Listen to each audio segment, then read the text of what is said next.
إله إلا الله محمد رسول الله. بالنسبة لصلاة التسابيح جاء فيها حديث العباس، وجاء أيضا من حديث فضل بن عباس، وجاء أيضا ببعض المراسيل وهي أيضا لا تصح، قد جاء عند الإمام أحمد وكذلك عند أبي داود في كتابه السنن.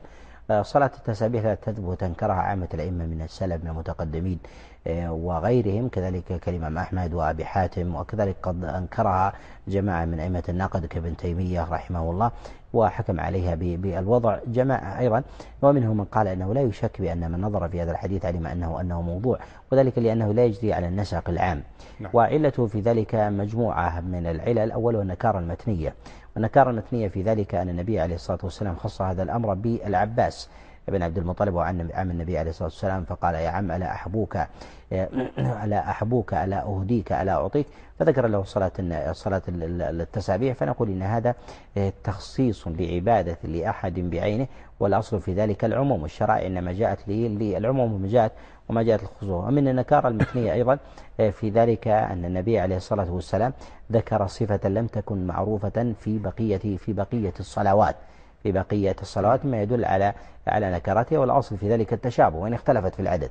صلاة العشاء والظهر والعصر والمغرب العشاء، وكذلك أيضا الرواتب، وكذلك أيضا قيام الليل وتحية المسجد تتشابه، تختلف في العدد، صورتها واحدة. أما بالنسبة لصلاة التسابيح فهي صلاة فيها منفردة، وتخصيصها في ذلك أيضا من وجوه النكارة. ومن وجوه النكارة المتنية في ذلك أنه لم يثبت عن أحد من أصحاب رسول الله صلى الله عليه وسلم أنه فعلها بعد ذلك، ولم يثبت أيضا عن أحد من التابعين أنه فعل ذلك.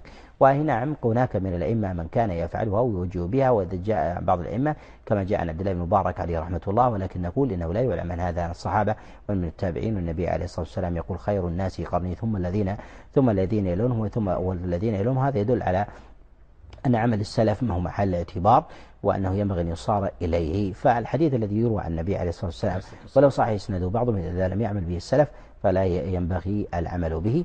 كذلك فإن اضطراب في هذا الإسناد فإنه قد جاء من وجوه متعددة، منها ما جاء من حديث العباس بن عبد المطلب عن النبي عليه الصلاة والسلام، ومنها ما جاء من حديث عبد الله بن عباس عن الفضل ابن عباس عن النبي عليه الصلاة والسلام.